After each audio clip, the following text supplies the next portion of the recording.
now tuned in to the Big Man on Basketball with Barstool Sports. Wake up in the morning, I just gotta get it, yeah. We just play the phone and money double triple. All right, welcome in everybody back to Big Men on Basketball presented by Barstool Sports. I'm the Big Man on campus, and it's now time for me to bring in one of my basketball heroes. Yes, one of my basketball heroes. When I was 13 years old, I remember vividly going down to the Wachovia Center in South Philadelphia.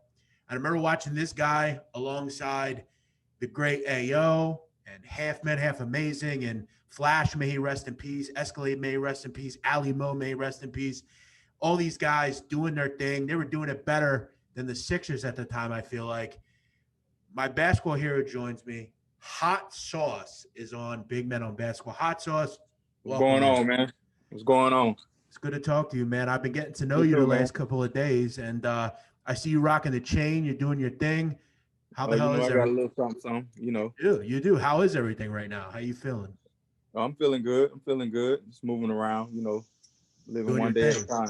Yeah, I feel you on that, just like everybody. But obviously, Merry Christmas. Welcome in. Merry Christmas. Thank you, Happy man. holidays. This is a Christmas gift for me because I've talked to you. I talked to you, your manager. I talked to you.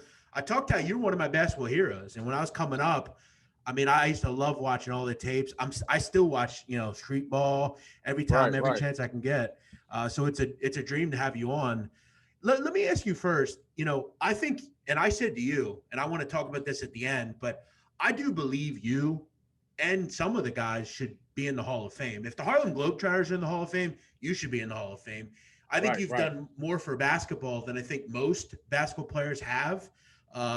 When you look at some of the kids nowadays, like Kyrie Irving or Steph or even KD, guys like that, you can see some of your game in those guys. And you never got to the league, but what do you think you've meant to basketball? Do you think you know? Do you have any idea?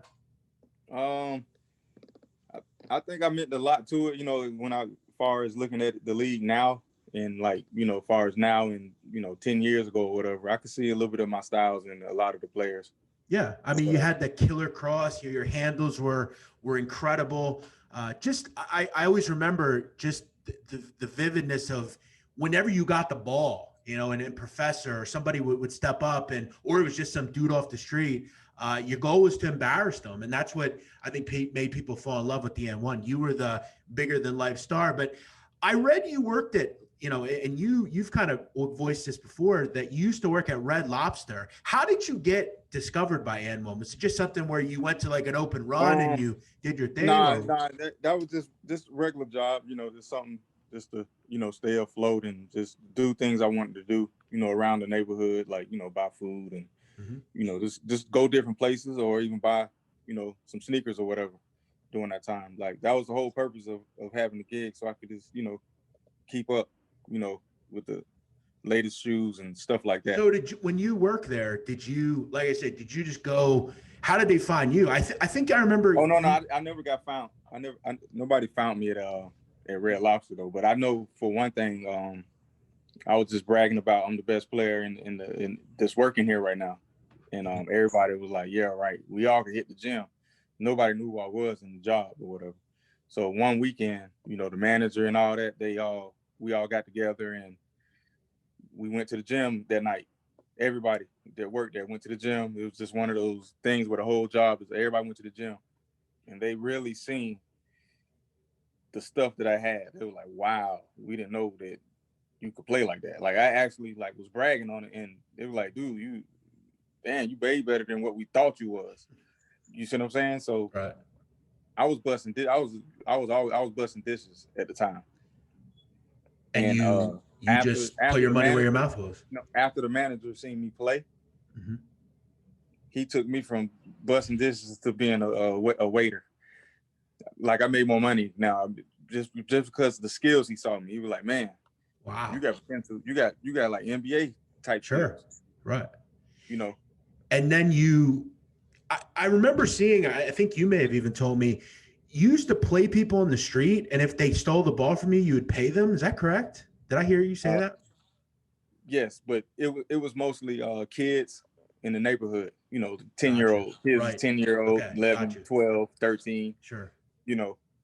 I made myself bigger than what I really was, but I wasn't. You know, I made it sound like, hey, whoever take the ball, I got $200 if you take the ball from me. But that didn't start until I got a job. Sure. So I used that money. I showed them the money. I didn't have enough to give them no money though. But how many kids stole from you? None. None, not one. None. I would have set the over under on that at like a half. I made myself bigger than life. Right. Before I became big. By saying I offered money to the first kid to take the ball from me. So every day they was bothering me, coming knocking on my door. Hey, we got somebody that think they could take it. We got somebody that think they could take it or whatever. Never happened. They never did take it, but that was just me branding myself like I'm gonna be the next movie star. I didn't know about And1 at the time. I was just branding myself like I'm gonna be the next biggest thing ever. Y'all be on the lookout. Y'all be on the lookout. Turn your TVs on. You never know. You might see me on TV, but I wasn't gonna be on TV no time soon. This was like 96, 97, 98, you know. Right. And I made my debut in 2001 on the Mixtape. Mm-hmm. And I really, you know, by me putting in the hard work, not really doing a tryout for anything, that hard work paid off. And I ended up making a real big impact. But the thing that I was gonna tell you about the money, how I made money off my skills was I used to go downtown at the Underground in Atlanta. And, you know, the guys that play the music, the trumpets, you know, on the weekends, everybody do their little entertainment and make their little money. So me and my boys, I said, let's go down to the Underground. We can make some money. What you gonna do? I said, we're gonna see if people just walking by could take the ball from me. Wow. You know? And so you were basically doing like, I don't know if you've ever seen the movie Happy Gilmore, but in that movie, he discovers that he can hit the ball real hard, and he was basically charging people to watch him do this. You were going down to like the equivalent of where people would go to play guitar or play a trumpet, and instead of doing that, you would just the robot man, robot man who hit the robot while people passing, and then he had the music playing, and then after they finished, they dropped the money in the bucket. You did well, I would imagine. I said, let me try this. So we went down there. I was like, hey, who could take the ball? Who could take the ball? You know, we got $100. We got $100. Whoever could take the ball from me. So a couple of people, a couple of kids, a couple of grown men, they was trying it. Next thing you know, I cross and break a couple of people, do some kids, and that draw attention to other people walking by. Yep. So it went from 10 people looking. It went from 10 people looking to at least 100 people looking. So now everybody, boom, boom, boom, boom, doing all the little moves. Before I even got to the tapes, I'm just doing the moves. Everybody going crazy. Next thing you know, $1, $5, $10, $100. Boom, boom, boom, boom, boom, boom. Next thing you know, after that, I probably made $800. Wow. Off just on the street. How did so that obviously moved to going to And1 and or going to a run. How did they found you or you found them? How did that happen? How they found me? Okay. Yeah. Well, okay, during that time, like when I was doing the thing with the kids or whatever, it was a gym called Run and Shoot. Yeah, sure. I used to go to Run and Shoot every day. So when you go to Run and Shoot every day, you got kids from this county, kids from this county, hoopers from this county, hoopers from this county. Just all the counties in the whole Atlanta, Georgia, of being there hooping. And I'm the only one in there that got standout handles. So after a while, and as years go by, you know, my name was added onto the handles, like Sauce. They got the guys on the intercom calling your name for next, like the guys to play next and stuff. So I told them, at first I was telling them my real name, but I was like, nah, I want to give them my nickname. So I was giving them my nickname. And then when you call your name, the whole gym and hear your nickname, like who got next and stuff. And that's when it really started from there. So for anyone that's not aware, Run and Shoot is basically a 24-hour gym. You go get a game anytime you want. You know, some of the bigger cities have them. And I remember, you know, I mean, we never had them in Philly, but I remember hearing about them. You could go get a game at 3 a.m. or wherever. And it was almost the indoor version. And I would imagine at some points like a rocker or something, like where you would just go there and you could always play. Man, you got guys, you got the Atlanta Hawks guys come there who you got all the high school, all the, you know, AAU teams. You got the Georgia Tech players. Mm-hmm. They all come in there. We all be in there. It'd be everybody in there one time, just hooping, different courts. It was like 7-8 courts. So you got your main court, you got your court where the guys just get off work. Sorry guys, you know, just play. Yeah, right. You got the elite courts. You know what I mean? I wasn't really ready for the elite courts at the time.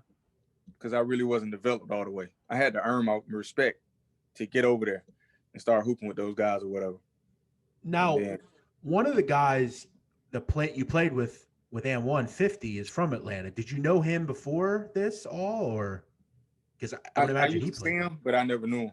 Okay, gotcha. But he used to, when I finally got on that main, like that pro court that you got to earn your respect on. Yeah, I earned my respect on that court because it went from stop all that dribbling to, you evolve. Your game gonna evolve. My game started evolving to where I'm taking guys that used to tell me stop all that dribbling to now they throwing me the ball saying, hey, we go ahead and kill them guys right there. You know what I mean? Now, like I said, do you try out for this kind of thing, like for And1? No. Just building a reputation. Gotcha. And run and shoot. Your name rings out. And it rungs out. And then now, a year later, after my name started ringing out, now it's like my friends come up to me like, man, everybody know you in this gym. You like a local legend. Like, you know what I mean? And you're young too. Like you're a legend when you're young. Like everybody know your name, your nickname and stuff. But how smart were you back then? I mean, you basically figured out, hey, look, I have to build myself up first in this town before I go take on bigger things. And you were a household name by yourself. That's incredible. I was a household name before I even signed up with And1. How about that? That's incredible. The name, you say household, everybody right away knew who I was. Yeah. It don't matter from where, anywhere. You were kind of like a rapper, like trying to, come up in a city. Yeah, underground. For sure. I kind of liken it to like when I was younger, when I was like 20, 21, Meek Mill, that's kind of how he became. He would do battles on the streets and you kind of would see him around Philly and no one really knew who he was. Then he made his name in Philly, and then now he is where he is now. But that's incredible. So here's the thing. Yeah. Okay. Now I'm gonna get to to like Rucker Park. Rucker Park. They got the guys with the nicknames and sure. You got to earn your name. All those guys. Yeah. You got to earn your nickname and all that stuff. And some of the guys with nicknames, they had style behind their nicknames and stuff. So now here I am in Atlanta, down south. It ain't as much as popular, but I got a nickname too, behind my game. You know what I mean? And then Dirty South, hot sauce, you put all that together. It's like you got the total package. You know what I mean? So now, And1, it was more about Rucker Park, the Skip the Malou tape and all that stuff. So now they was like, let's branch out because all the talent is not just in Rucker Park. Let's go see if it's talent in Dallas. Let's go see if it's talent in Atlanta. Let's go see if it's some talent in DC, West Philly, Coast. Yeah. Florida, West Coast, East Coast. Now, as they doing that, they got their recruiters. And1 got their recruiters in DC, Atlanta, and all that stuff. So they got like monthly tryout in all these cities. They want to see who can make the tape. So in Atlanta, my name already won already. They were like, oh man, you want guys with handles? You need to go with hot sauce. Now during this time, I was locked up. Gotcha. I was in jail during that time they was having tryouts. Right. So when all the other cities, they were saying a couple of guys are nice, nice.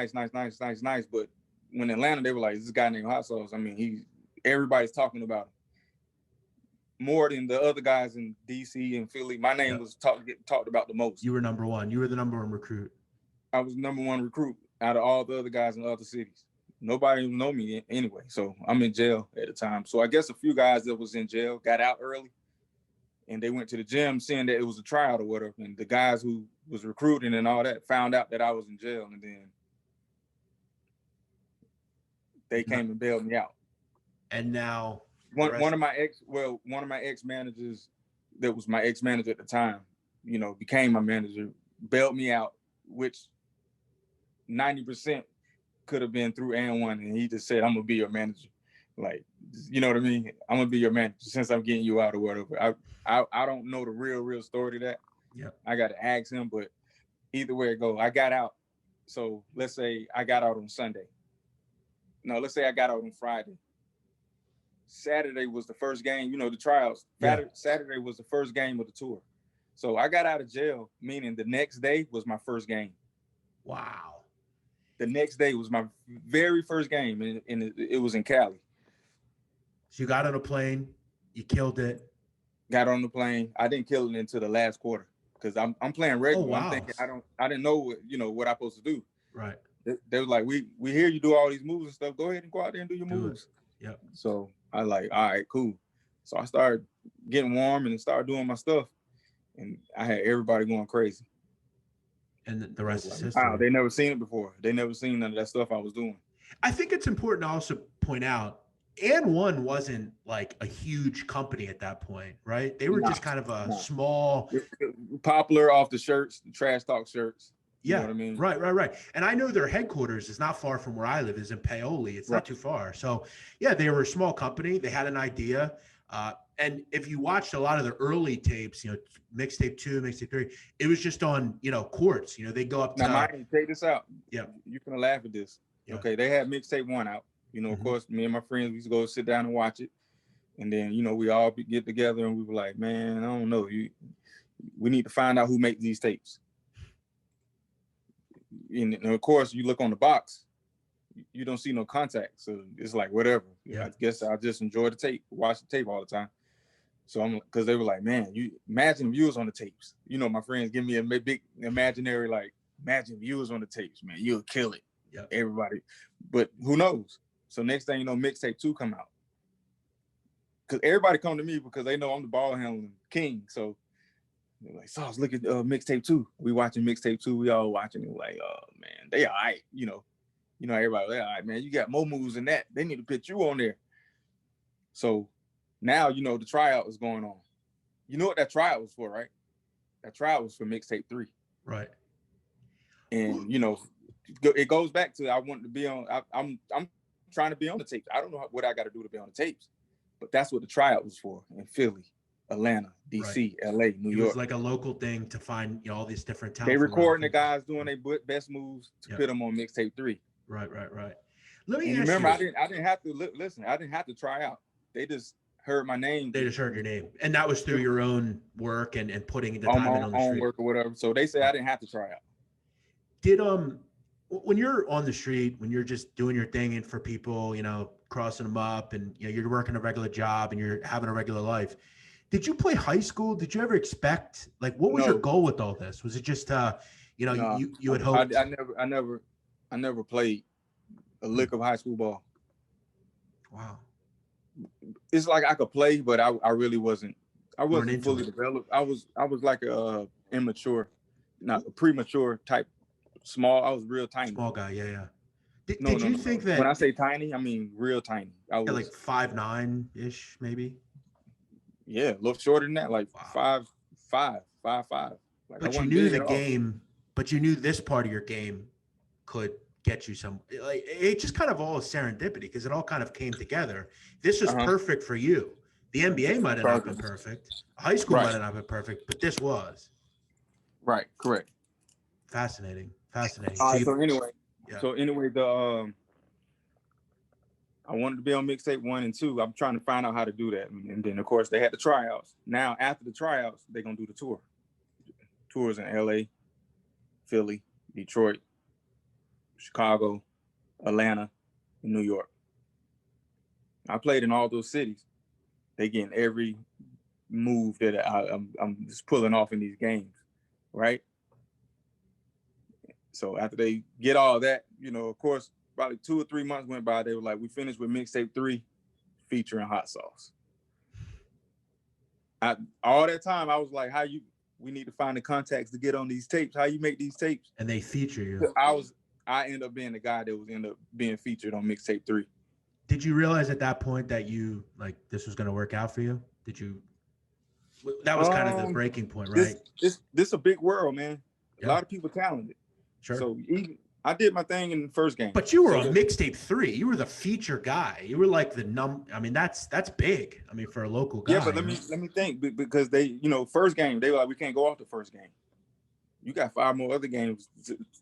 You got guys in Chicago. You got guys in Philly. You got to play against those guys. The same moves I pulled off in LA, I pulled off in every city. You were just cooking people. It was cooking, man. I was cooking. Then I threw a little sauce on it. Love it. Then I was like, the moves was way ahead of its time. Yep. it's like stuff they're doing now. They might do a little trick around it, like, oh, hit them with a move, but you understand back then it was unheard of. Right, because back then they were only doing those tricks at like Rucker and like these little places that most basketball fans didn't see. It was mostly like one crossover and go. Yeah. They were doing what you were doing. Crossover, step back, layup. That was doing a little, of course, Skip do the hair wraps and stuff like that. Mm-hmm. But then when I came, I'm doing double of that. I'm doing hair wraps, throw the ball in the air. Boomerangs. I like I'm going to get it, throw it through the legs, bring it back, throw it through the legs again, bring it back one more time, and then go to the hole. That was unheard of. Mostly, like I'm basically saying I'm embarrassing my man 3 or 4 times before it was used to be 1. But I perfected it so much where I embarrassed him 3 or 4 or 5 times before I even lay the ball up, and I'm just having fun. And you perfected like that boomerang embarrassing move. People. That was your move, wasn't it? People. Huh? The boomerang was your move, wasn't it? You created that? I created that. Yeah. Let me tell you how I got created. Yeah. Okay. I was at the park one day, me and my cousin. They do, everybody do the fake pass. Sure. Jason Kidd do the fake pass. Yeah. Where you pass in the front like that. Mm-hmm. So the kid was checking me with glasses. So I was doing the fake pass in front of his face. And then I cocked it back like I was going to throw it in his face. And it slipped out my hand. And I turned it real quick. And it went in the air. And he looked for the ball, but it was to save him from crushing his glasses. I threw it wrong. I threw it wrong. And I hairpin threw it up in the air. And he looked as if I threw it. And me as joking, I'm like, I'm going to try to do that on purpose. Right. And see will it work on somebody new. So more kids was coming to the park. I said, all right, I'm going to try to do that same move that was an accident on the kid with the glasses and see will it work on the new kid. So I got it and wound it up, and I did it on purpose. And he looked. I said, oh, man, I can't wait to go to run and shoot. So I went to run. No, I tried it on the big boys. Mm-hmm. So we went to run and shoot the next day. We playing full court, and it was game point. I said, this is my chance to do it right here. Because if I do it on game point and he turned around, all I got to do is shoot the 3 and hit, So I did a couple of moves in front of him, and then I wound it up and did it. He turned around. Oh, my God. The whole gym went crazy. And I hit the 3. Right in his face.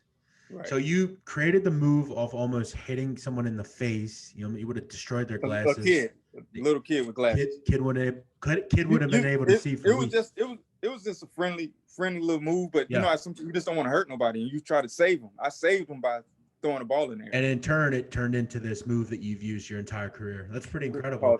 Called the boomerang. Let me ask you. I've heard through different people that your work ethic is incredible. Like I remember seeing a tape one time where someone heard you above them, like at 4 a.m. in your hotel room dribbling a ball. Where does that come from? I've heard your work ethic's like obsessive. Where does that come from? Just tough times. I don't know, man. I just had a I don't know. I don't want to say mental health. What is it called? It's called like when you can't focus. ADHD. Maybe that. I guess I had that to where you were just my ball handling kept me on track. Grounded, right. So it's like I had to dribble. See, people don't know that my ball handling skill was a mental health. So it just kind of turned into an obsession, which it was your job. It turned into an obsession. So right. That mental health turned into an obsession because that clears my mental health. Ball handling, I can't focus. So that I'm trying to perfect stuff on people, like moves, tricks. You know what I mean? That clears my mind, and then, I wouldn't have made the impact I made if people wouldn't have saw that. You see what I'm saying? Oh, of course. Listen to this. It's a lot of guys that were better than me as far as games, but I had game too behind that. But my main craft was ball handling. Do you think there's anyone at And1 that had a better handle than you? I would say AO. AO. Not Philly. not tricks or whatever. Mm-hmm. A straight ball handler. Yes. I still talk to AO today. I talked to him yesterday. That's good stuff. Not tricks as far as like in game and court vision and all. AO. Okay. Interesting. Yeah, I could totally see that. I mean, he was terrific. So And1 3 comes out in 2000. By 2001, 2002, you start, And1 starts evolving. It becomes a worldwide brand. You start going. Hold on for a second. Yeah. Interview. Hold on, yo. All right. You start going to arenas. You start selling out arenas. People are running after the bus. You have women all around. You become kind of more famous than most NBA players at that point. And you told me a story, and I want you to quick tell the people. At this point, you're huge. You get a call one day from the King of Pop himself. Can you tell us about that? Yeah, I got a call when it was on tour, or I think before the tour, and then it was like, would you like to meet Michael Jackson? And I was like, is this true or just, is this false? Yeah, or true or whatever. I'm like, yeah, if it's real, yes, I would love to do it. So my manager at the time, told me about that, and it made it happen. So I missed 2 games. You gotta understand, like, people coming to the tour, they come to see their favorite players. So I got fined for that money, but Michael Jackson, I got paid also. That made up for those fines, because if you coming to see and you got little kids and 20 kids coming to see me, they're gonna be upset if they don't see me. Oh, so you went to Michael's house over a game? Is that what? Over a game? Yes. Okay, got you. I had to do that. It's just one of those, I got to do that because I know I would never be able to meet him ever again. And that's like meeting the president or like, right, Michael Jordan or something. Right. So what, do you go to his house or like? Yeah, we went to Neverland. Right. And it's pretty huge. You got the theme park, you got the animals. And what does he say to you when you come in? Does he say hi? Or? He just come in and, he's like, help yourself. You can watch any movie you want. He had a chef and he was like, you don't need no menu. He said, what do you got taste for? I said salad and maybe some chicken and steak. Right. I was just playing with him just to see what he say. And he was like, okay. He said, hey, make him a salad and chicken and steak. They was like, okay, right away. Does he give you any advice? Any advice? Well, he told me, he was like, he pulled me back in the room. We was like in the living room, everybody was talking, and he told me to come talk to him back in the room. And it was a good 20 seconds, more, probably like 2 minutes. I say 2 minutes. Right. And he was like, whatever you do, don't let nobody use you. Know your worth. And if you do like a DVD or anything, do your own. Right. It's crazy that I'm taking his advice now, because now I'm at the end of my career, and I'm about to do my personal documentary. I'm not going to let no company do it. You took that advice your whole life, and now you're going to always do your own thing. You don't want to be a sucker. No. I'm gonna do that DVD myself now. Sure. And reap the benefits worldwide. Exactly. You know what I mean? And1 made $500 million. Ain't no telling what I make if I do my own DVD and put it out worldwide. Right. So you've lived that your whole life. If he doesn't tell you that, you get it from him. It's like, I probably should hold on to that advice, right? Yeah, I held on to it. You know what I mean? And now I'm at that stage where I go back and, what I heard him, so now I take everything in perspective and I'm like, okay, he was right about what he said. Right. So And1 kind of wraps up, near the end of like the 2000s, 2009-ish. How did all that end for you? How did that all stop? That's like a question mark. I don't really know. I'm gonna go ahead and tell the truth. I don't really know. I would love to know the real truth, but I got a phone call one day and they was like, they're not gonna bring you back. What? So they called you? They cut you off? Somebody from public relations called me. Unbelievable. Said they're not going to bring you back. But at the time, I was making so much money. Yeah. I didn't care. Right. I didn't care to bring me back. I have a lot of money in the account, and also I'm still getting bookings away from And1, so I didn't care. So I'll figure it out later once I get the real truth, because I know it ain't because of me playing. It wasn't that. It got to be something else. Do you think you'll ever get the answer for that? Still to this day, it's gonna come out soon, but I don't know. I never cared because I was making so much money. Sure. Now, obviously, the $1 million question is: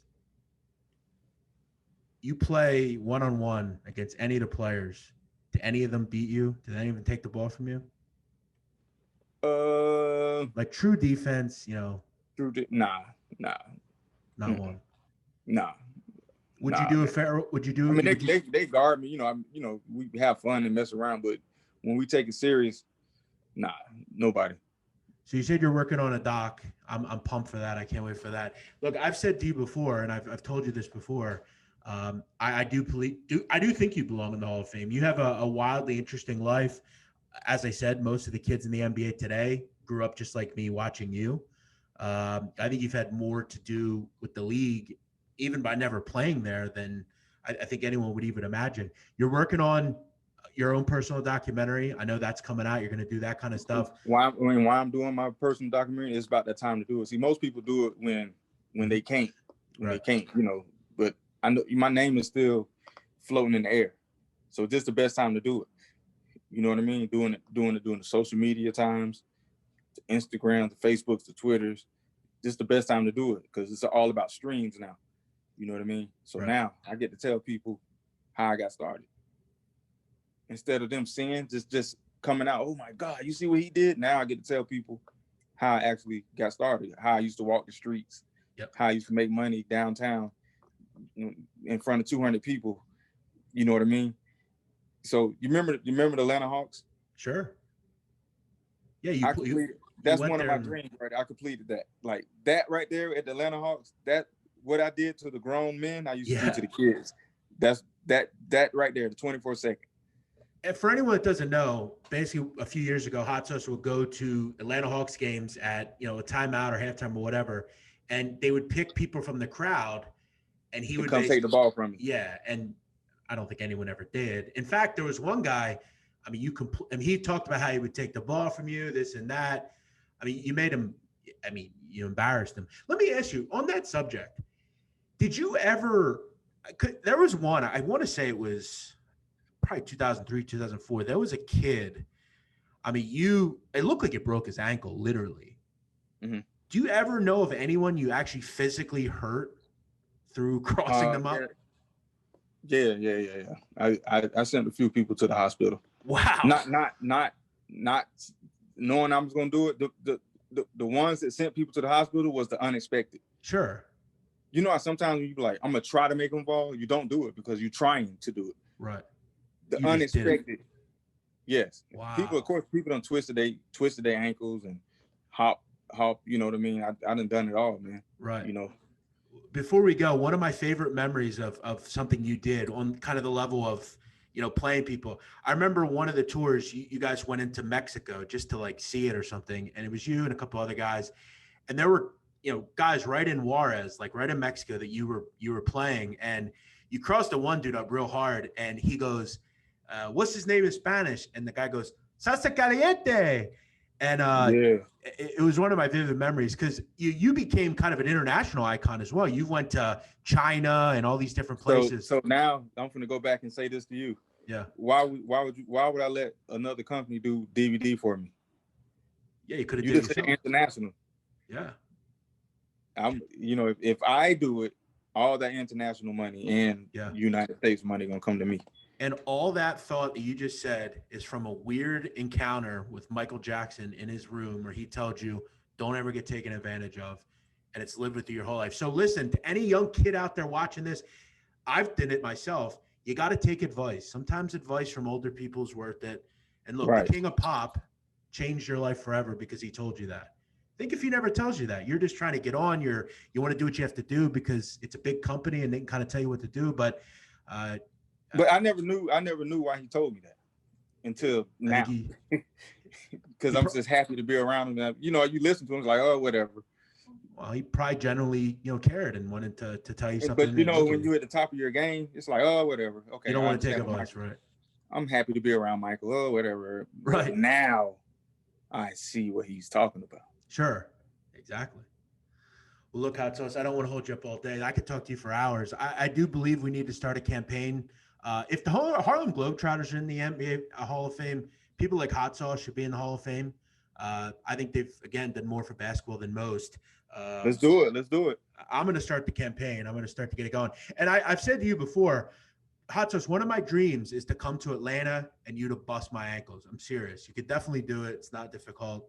We'll set it up. We'll set it up. Okay, we're going to set this up. We're going to link up, and you're going to do it.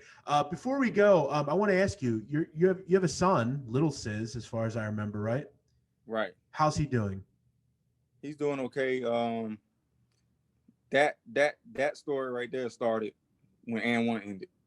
Right. So I'm like, okay, you know, he always carrying a baseball around, right? Baseball, yelling baseball. And I was like, nah, you need to have a basketball in your hand. So he was like, I want to go play baseball. So I was like, all right, you want to go learn how to play baseball? You got to learn how to play basketball first. Right. Meaning I said it like, if you go outside and learn today, then we're going to go play baseball. So I was lying to him. I was lying to him for so many months and years. Next thing you know, his handle's getting better and better and better. The more I teach him, better. And now he's a little phenom now. Now he's the next Hot Sauce. Not just organized ball, but he's real nice. He's real nice. Well, we look forward to seeing him. I'm sure he'll break on the scene. Last question, and then we'll wrap it up. What are the chances, 1 to 100, that we see some of you and the guys, or just you, on the court doing tricks for people around the country again?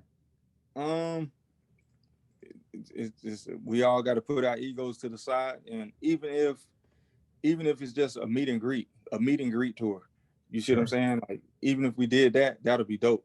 But you know, eventually it's gonna happen. But we don't want it to happen, 9 years down the line. Like we got to make this. If we make this happen, it got to be before 2023. Yeah, I mean, you want to, definitely off the COVID stuff, and it'd be great. People will be able to come out again. It'd be a perfect time to do it. One other one. Has any player, like, do they call you and do you talk to players nowadays, or even, Nah, one of my friends, called me. You know what's funny? This probably had nothing to do with what you're talking about, but he said, "Don't you realize every guy that looked up to you and learned their style off you with just not, street ballers that learned their style and got a little handle? He said they all getting paid. He said, do they ever look at that part of the game? Like, they learned their style from you, and now some of them is getting paid in their local cities. Right. Just like, hey, we need you to come do a little halftime show. Hey, we need you. Yeah. That's crazy. Yeah. Listen, Atsos, you've met more. I'm telling you, you've met more for the game than most. And I think anyone that knows you, grew up when we grew up, would tell you that. I thought you were at the time. The two people when I was a kid were you and Allen Iverson. I mean, because he was playing in my city at the time. But I've said to you, and I'll say it to you again, one of the reasons I fell in love with basketball was because of you and some of the guys on tour. And I remember buying people. I was like, man, I said, of course he was on the scene first, NBA. Yeah. So by me, I'm just dribbling, just doing all my little stuff or whatever. Mm-hmm. I'm like, dang, people keep comparing me. I was like, what I gotta, do to be different? That's where all the tricks and stuff came in at. You know what I mean? Because they comparing both of us. Right. So it's like, you got to be different to sure. If he revolutionized the game, I revolutionized the game right beside him. You definitely did. And that's you can't revolutionize the game when somebody else is doing it. So I did it right beside him. That's even bigger. Right. And you did it in kind of on a different level. He did it in the league. You did it on the tour. And street ball level, yeah. Sure. So it's hard to do that. You know what I mean? Sure. So if this guy revolutionized something, the next guy that's gonna revolutionize it would gotta be 8 years later or 9 years later down the line. Right. I was doing it while he was hot in the league. Yep. Already. Well, look, Hot Sauce, this has been one of my basketball bucket list items. I can check it off now. It's down the road. You have to cross me up in person. We'll get it on camera. But before we go, where do we find you? Let us know what you have coming up. Where we can find more of you. I know you're working on a lot of things coming up in the next year. I just shot in January. I just shot Netflix. Be on the lookout for that. I'm in the middle of shooting ESPN. It's called 10 for 10. It's like a 30 for 30. Yep. Greatest mixtape ever. And then now I'm working on my personal documentary where I could be more intimate with my stories now. Mm-hmm. Yeah, and you can find me on Instagram at Sizzman3, SIZZMAN3, and then everything else you can find from there. Yeah, and like I said, he told me about the 30 for 30. I'm looking forward to that. People, I still talk about Street Ball whenever I can, so I think people are going to be excited to see that. Hot Sauce, you fulfill one of my basketball bucket list items. Thank you for coming on the show. We'll talk to you. Yeah, no problem, man. We'll talk to you real soon. All right. All right. Thanks. All right. Thanks, buddy.